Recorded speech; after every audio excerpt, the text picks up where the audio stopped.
Hello students, good morning to all of you. So here today we are going to discuss our second class, second video on dimension, right? This class we are going to discuss some previous year question from NEET syllabus, okay? When I see the video, last video, our lecture 1, there was a very good response from our students, right? And the comments give me lots of inspiration. और इसी ने मुझे inspire किया कि मैं ये video को थोड़ा सा और अच्छे से बनाऊं, राइट? और माइंड माय वर्ड्स, एक बात याद रखना, this video is going to be more interesting as compared to the last video, because in this video we are going to discuss more tricky question. Last class was a introduction class. हमने बहुत छोटे छोटे dimension निकाले थे, right? बहुत छोटे छोटे easy वाले. But here we are going to find some tricky and some hard question also, right? So starting with dimension मतलब सर किसका निकालेंगे? नीट में आपको कभी भी फोर्स का या फिर वेलोसिटी का, इस तरह के मोमेंटम का he will not ask. NEET के सवाल इतने आसान होने वाले नहीं है, याद रखना. ये आग का दरिया है और कूद के जाना है. तो फोर्स, वेलोसिटी, मोमेंटम, ऐसे क्वेश्चन आपको कभी नहीं मिलने वाले वहां पे. ऐसे क्वेश्चन आपको वहां पे कभी नहीं मिलने वाले हैं. You are going to got some tricky question, some hard question. Easy question होगा पर हमें थोड़ा सा हार्ड लगेगा. थोड़े से दमदार क्वेश्चन मिलने वाले हैं. मतलब सर ऐसे क्वेश्चन नहीं, वो बोल देगा gravitational, calculate the dimension of gravitational constant. Wow, this is the most easy question which we are expecting for the NEET. Right? So this type of question we are going to solve today. Gravitational constant. Sir, Planck's constant. Planck's constant. है ना? कुछ तो ये word दमदार लग रहे हैं, happy लग रहे हैं. और ऐसे क्वेश्चन को मिलेंगे कि सर प्लैंक्स कांस्टेंट हुआ, ग्रेविटेशनल कांस्टेंट हुआ, इसका निकालिए डायमेंशन. ऑप्शन 4 दिए होंगे, उसमें से निकालिए, right? So we are going to discuss this type of question today on gravitational constant and Planck's constant. Starting with what? Start करेंगे ग्रेविटेशनल कांस्टेंट के साथ. Okay, let's start with gravitational constant. Gravitational constant. So first question arise in your mind, sir the dimension of a constant is dimensionless. There is no dimension for a constant, and we all know that कि constant का कोई dimension नहीं होता. Whatever the constant, pi, 22/7, everything, all these are dimensionless. That means m0, l0, t0. If all constant are dimensionless, is there any dimension for gravitational constant? अगर हर constant dimensionless होता है तो क्या ग्रेविटेशनल कांस्टेंट की कोई dimension आएगी? निकालेंगे. Sir all this constant dimensionless, that means यहां पे हम कौन से कांस्टेंट की बात कर रहे हैं? Mathematical constant. We are talking about mathematical constant. Mathematical constant. This pi, 22/7, these all are in mathematics. So these are mathematical constant, and for all mathematical constant it is dimensionless, but not for physical constant. In physics, this constant is a part of physical constant, right? Gravitational constant is a part of physical constant, and if it is a physical constant, that means it is going to depend upon mass, length, and time. Because it is a physical quantity and it can be expressed in terms of the fundamental quantities. Okay, so let's see what will be the gravitational constant dimension. So how can we calculate? So what is gravitational constant? According to Newton's law of gravitation, there is a mass m1, there is a second mass m2, and from center to center, the distance is r. Then there is a force of gravitation between these two objects, which Newton described by the law called Newton law of gravitation. F is equal to g into m1 into m2 by r square. आज आपको ये वाला थोड़ा सा hard लग रहा है, पर इन दिस 11th में ये आपका न्यूटन लॉ ऑफ ग्रेविटेशन है, एक चैप्टर है इसके ऊपर जो पढ़ने वाले हो थोड़ा सा आगे, राइट। तो मैंने उसको थोड़ा सा हल्के में लिख दिया, F is equal to G into m1 m2 by r square. What is F? F is the attractive force here and G is called, here the G is the gravitational constant. F is the attractive force। अगर दो object है और centre से centre की दूरी कितनी है? r है, दैट मींस इन दोनों के बीच एक अट्रैक्टिव फोर्स है, एक फोर्स ऑफ अट्रैक्शन है, और वो कितना है? G into m1 into m2 by r square. So here we have to calculate dimension for G. F is the force, m1 is the mass, m2 is the mass, r is the separation distance. Sir, can we calculate here? Okay, because if we have to calculate G, so G को इधर ले आओ, बाकी सबको वहां छोड़ दो। So can I write G is equal to F into r square by m1 into m2? Yes, sir. Now, if this is the formula for calculating G, and हमें क्या निकालना है? Dimension of G. So dimension of G is equal to dimension of F, dimension of r square, dimension of m1, dimension of m2. Sir, in this question we have to calculate dimension of gravitational constant using force, distance, mass. And we all know that what is dimension of force? हमें force की dimension पता है, distance की पता है, मास की पता है, पुट कर देते हैं, आंसर आ जाएगा। Sir, G dimension is equal to, tell me what will be the dimension of force? सब कैसे बोलोगे? ऑनलाइन वीडियो चल रहा है। Okay, it is m1 l1 t minus 2। ये आप सबको पता है, हम इतना रट चुके हैं इसको, we have already learn it. And distance is L square, and then mass is m1. It is not small, it is capital. Mass m1, mass m1. Easy. So what will become? Multiply करते हैं हर तरफ, दोनों तरफ G is equal to, यहां आ जाएगा m1 L3 t minus 2, नीचे रहेगा m2, 2 ऊपर आएगा तो -2 हो जाएगा, अभी become m minus 1 L3 t minus 2, sorry, mistake, t minus 2. Here we calculate the dimension formula of gravitational constant. Easy, बहुत easy है, it is very much easy. m minus 1 L3 t minus 2. You can expect this type of question for NEET. ऐसा नहीं कि आपको force निकालना है, नहीं, इस तरह का क्वेश्चन आपको निकालना पड़ेगा। अच्छा, this gravitational constant. Next come to Planck's constant. These are the most expected question you should expect this year for NEET.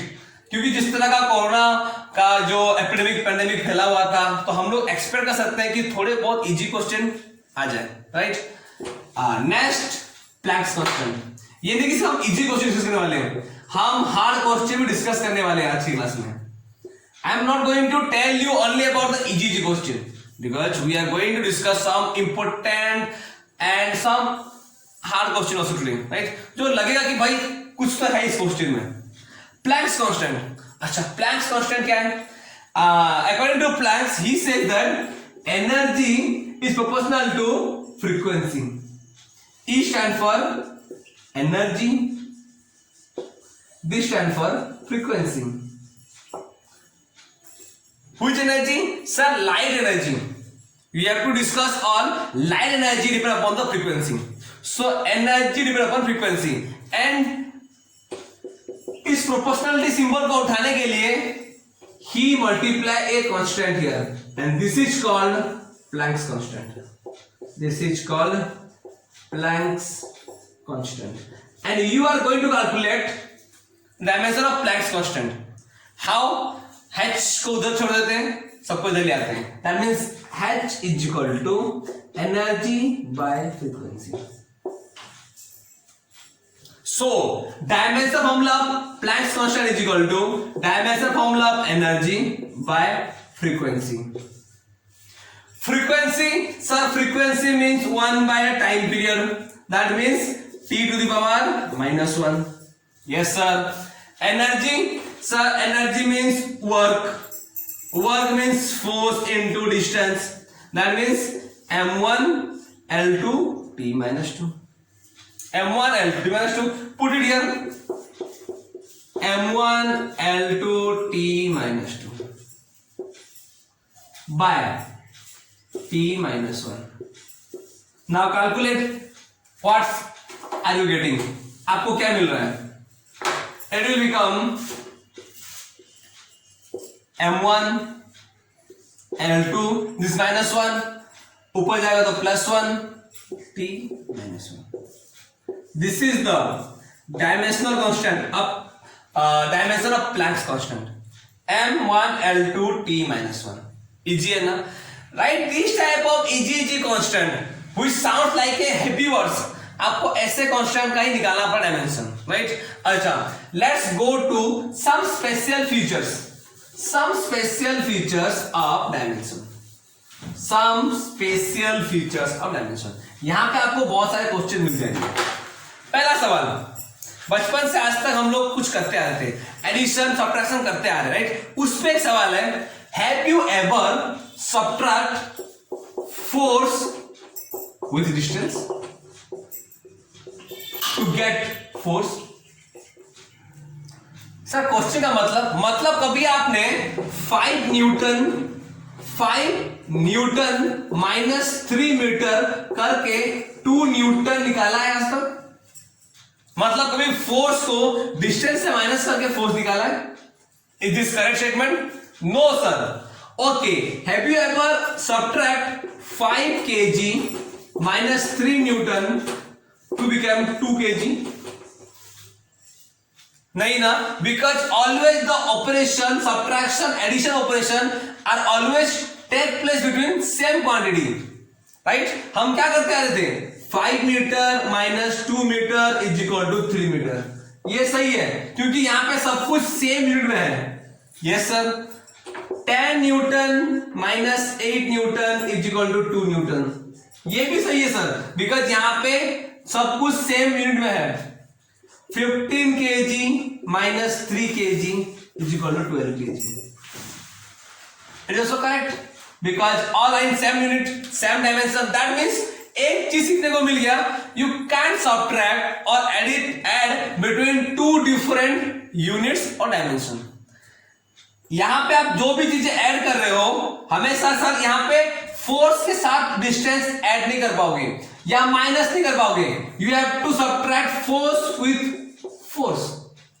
मतलब 5 newton -3 newton to get answer 2 newton. Means अगर आप दो क्वांटिटी के बीच एडिशन और सब्ट्रैक्शन कर रहे हैं, that means उन दोनों का डायमेंशन सेम होना चाहिए. That's I want to say. If you are adding or subtracting two quantities, that means they both have same dimension. और जो आउटपुट में आ रहा है ना, that is also of same dimension. Check it. आप 5 न्यूटन को सब्ट्रैक्ट किए 3 न्यूटन से, बिकॉज आप इनको सब्ट्रैक्ट इसलिए कर पाए क्योंकि इन दोनों डायमेंशन सेम था, राइट? अच्छा, अब आंसर में क्या आया? 2 न्यूटन.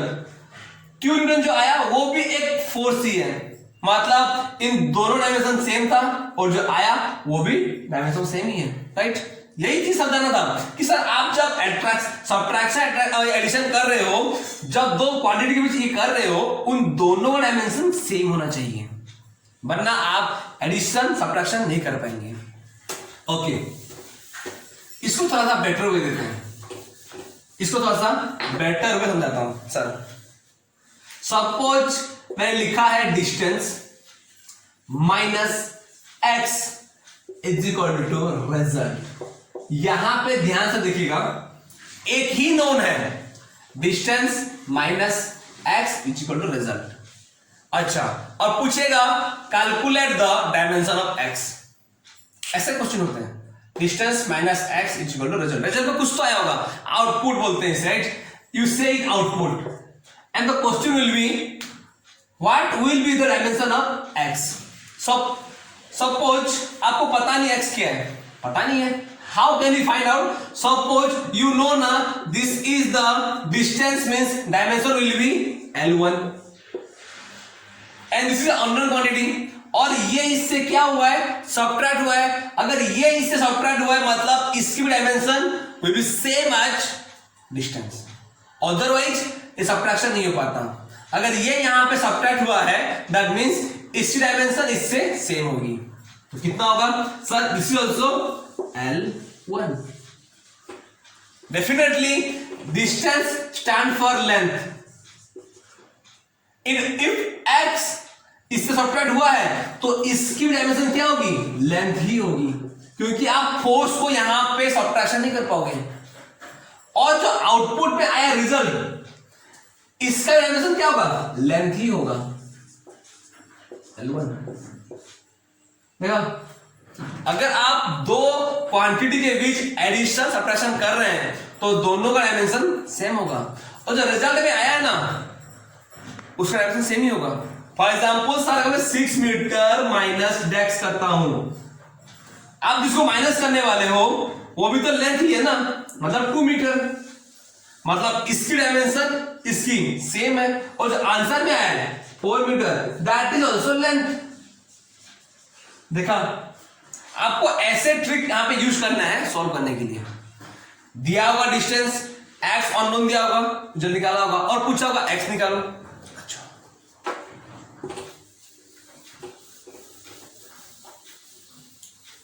मैं थोड़ा सा और एक्सप्लेन कराता हूं। Sir pressure minus x is equal to output, calculate the dimension of x। यहां पे x अननोन है, प्रेशर डायमेंशन क्या होती है, force by area, m1 L-1 T-2।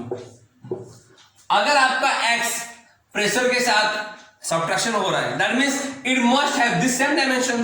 Okay sir, दिख गया m1 L1 T-2, and the output आपको मिल रहा है that is also coming pressure, that this dimension which also equal to this dimension m1 L-1 T-2। Easy, इसी concept पे base करके हमें आज कुछ क्वेश्चन करने हैं, right. Force into velocity plus beta by X square. Okay, so here is a question, alpha by T square is equal to force into velocity plus beta by X square. Here F stand for force, this v stands for velocity, t stand for time, and x stand for distance. And need you will find a question like this, calculate the dimension for alpha by beta.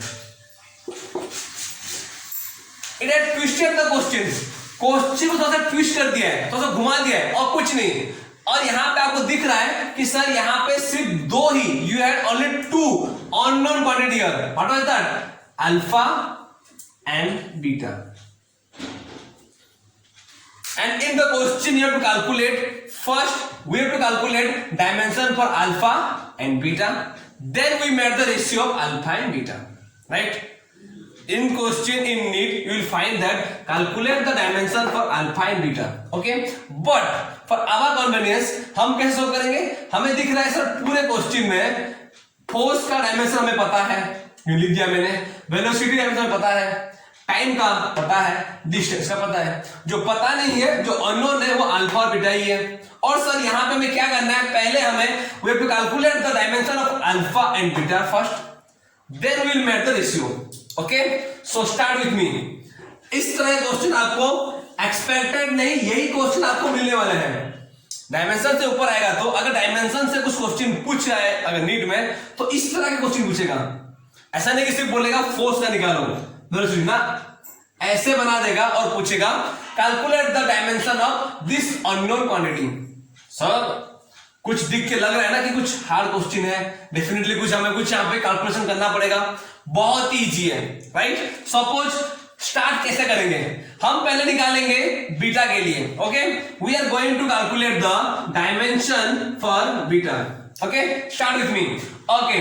So here this is the known quantity, सबको दिख रहा है ये known quantity है, क्योंकि हमें force का भी पता है डायमेंशन कितना होता है और वेलोसिटी का भी पता है डायमेंशन कितना होता है। नहीं पता हम निकाल लेंगे, ये फॉर्मूला। फोर्स का कितना होता है सर, फोर्स का होता है m1 L1 T - 2। वेलोसिटी का कितना होता है, वेलोसिटी का होता है, सबका लिख देते हैं, वेलोसिटी का होता है m0 L1 T - 1। टाइम का होता है t1, x का होता है m0 L1 t0। देखा, वी हैव, हमें हर किसी का पता है, सिर्फ अल्फा बीटा का पता नहीं है, और हमें क्या करना है, बीटा का निकालना है। सो हमें बीटा का निकालना है तो क्या करना पड़ेगा, see this is a known quantity, this is a known quantity, because यहां आपको सब कुछ पता है, फोर्स का भी वेलोसिटी का भी, and this is a unknown quantity. Here you don't know the dimension of beta. आपको x का पता है, ये डिस्टेंस है, इसका पता है, but you don't know the dimension of beta. अच्छा, तो since इन दोनों के बीच क्या हुआ है, एडिशन हुआ है, algebraic एडिशन हुआ है, that means dimension of force into velocity must equal to dimension of beta by x square. थोड़ा सा रुक जाओ, total dimension beta by X square का टोटल डायमेंशन। यस सर, क्यों, क्योंकि ये दो क्वांटिटी क्या हुए हैं, ऐड हुए हैं, इन दोनों के बीच क्या हुआ है, एल्जेब्रिक ऑपरेशन हुआ है, दैट मींस इसका dimension must equal to this dimension. अब निकाल सकते हैं, right. If you equal this two things, now we calculate dimension for beta, right. हाँ या ना। नाउ फ्रॉम दिस फॉर्मूला, ये कैसे आया, मैंने बताया था कि सर ये नोन क्वांटिटी है, ये अननोन क्वांटिटी है, और यहां पे इन दोनों के बीच क्या हुआ है, एक एडिशन हुआ है, एल्जेब्रिक एडिशन हुआ है, that means the dimension of this quantity, known quantity, must be equal to this unknown quantity. Sir यहां पे आप ऐसा नहीं बोल सकते कि बीटा का dimension equal to F into velocity, no, we can't say beta का dimension must equal to force velocity, ना, ऐसा नहीं बोल सकते, क्योंकि यहां पे जो बीटा है वो डिवाइड हुआ है एक्स स्क्वायर के साथ, उसके बाद इसकी dimension is equal to this, after dividing with X square ये इक्वल हुआ है, राइट। तो हमारे पास इक्वेशन आ गया है, अब हम निकालते हैं, राइट। ओके, सो फोर्स का कितना होगा, m1 L1 T - 2 into velocity L1 T - 1 is equal to beta is still unknown for us, that's why write down beta के लिए बीटा लिख देते हैं, और एक्स स्क्वायर के लिए सर एल स्क्वायर लिख दिया, write down. Now what you have to done, you have to cross multiply it, you have to cross multiply it, multiply L square here, so this will become like this,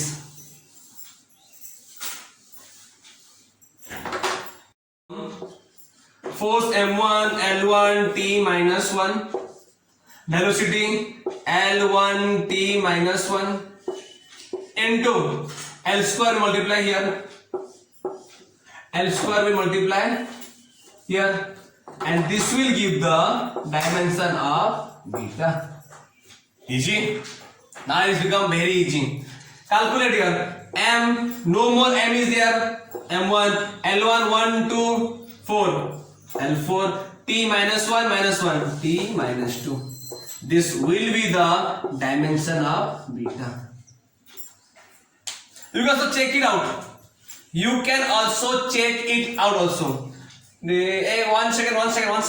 This is -2, no? This is -2. -2 -3. This is -3. One mistake, right? Now it is correct. Sir, जो answer beta का आया है, the dimension which you found for beta, is it correct or not? How can we say? We can check it also. We can check it also. How? See here. You can check it also. How? You know now, dimension of force into velocity must equal to beta by x square dimension. Multiply these two things. What happen? This will equal to m1 l1 t minus 2 into lt minus 1. This will become m1 l2 t minus 3. Okay, RHS will be this much, m1 l2 t minus 3. So I can write here m1 l2 t minus 3. Okay, now you have to find the dimension of beta is this much. If you divide this by x square dimension, what we get? X square means l square. Now this will become m1 l2 t minus 3. This is my RHS, LHS. This is my RHS, and it proves that whatever dimension we calculate for beta, that is true, right? ये हम खुद check भी कर सकते हैं. Exam hall में इतना time नहीं मिलता, पर आप खुद चेक कर सकते हो. ओके, सो बीटा के लिए हमें क्या मिल गया? m1 l4 t minus 3, right? So I can write here dimension of beta here. What I find for beta? Beta is equal to m1 l4 t minus 3. Okay, next we are going to calculate dimension for alpha. Now we have to calculate dimension for alpha.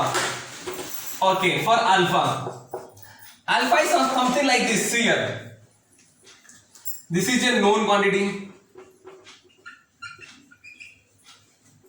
and this is also now known. We know the dimension of this quantity. This is unknown. Let this is unknown. But if these two quantities are added, अगर इन दोनों की added हुआ है, that means this dimension must equal to this whole quantity dimension. अब proof भी हो गया था, right? Now that means इन दोनों dimension same होगा. Okay, इसको और easy way में. Suppose this is my first quantity. This is my first quantity. And this is my second quantity. And if these two quantities are added, that means dimension of first quantity must equal to dimension of second quantity, right? And the output which we get, I will tell it third quantity. Yes or no? And the output will be same as the first quantity. हाँ या ना? अगर इन दोनों बीच addition हुआ है, इन दो quantity के बीच total के साथ, तो first quantity dimension must equal to second quantity dimension, और इनका जो आउटपुट आएगा that will also have the same dimension that of first quantity. That means now I have to equal between these two, third and first quantity. For my convenience, alpha by t square total dimension is equal to force into velocity dimension. You can calculate the value of alpha by using this formula, because the output जो हमें मिल रहा है that will also have the same dimension that of the first quantity. तो कर देते हैं. So alpha dimension calculate, we have to calculate. अब तो निकला नहीं है. t square कितना होगा? m0 l0 t square is equal to force and velocity. Already we calculated. m1 l1 t minus 2 into lt minus 1, it become m1 l2 t minus 3. It will become m1 l2 t minus 3. It will become m1 l2 t minus 3. Okay, now when you have to calculate alpha dimension, just multiply this here. Okay, I have to remove this here and write it here. n0 t square. So finally we get a dimension of alpha. Alpha dimension equal to m1 l square t minus 3 plus 2 minus 1. See here, in a very easy way, बहुत ही simple way से हम निकाल दिया alpha. जो दिख रहा था इतना मुश्किल होगा पर हुआ कितना आसान, right? Now you find out the dimension of alpha m1 l2 t minus 2. Question में क्या था? Calculate the dimension of alpha by beta. He had not, हमें क्वेश्चन में नहीं बोला गया था कि calculate dimension of alpha and beta. What the question has said? It says that calculate dimension of alpha by beta. Just put the value m1 l2 t minus 1 by m1 l4 t minus 3. Now only the mathematical calculation part is left. Let's do it. Here mass m1, here m also 1 cancel out, it will become m0. l2 l4 ऊपर जाएगा, l to the power minus 2. Minus 3 ऊपर जाएगा plus 3 to the power plus 3 minus 1 plus 2. So this will be the dimension ratio of alpha by beta. This is the dimension of alpha, this is dimension of beta, and the in question हमें पूछा गया था alpha by beta कितना होगा, हमने निकाल दिया. Easy. ऐसे क्वेश्चन आपको मिलने वाले हैं कहां पे? नीट के सिलेबस में. So I think I had made myself clear, right? और नेक्स्ट वीडियो में हम इससे भी और हार्ड क्वेश्चन करने वाले हैं, राइट? थैंक यू बच्चों.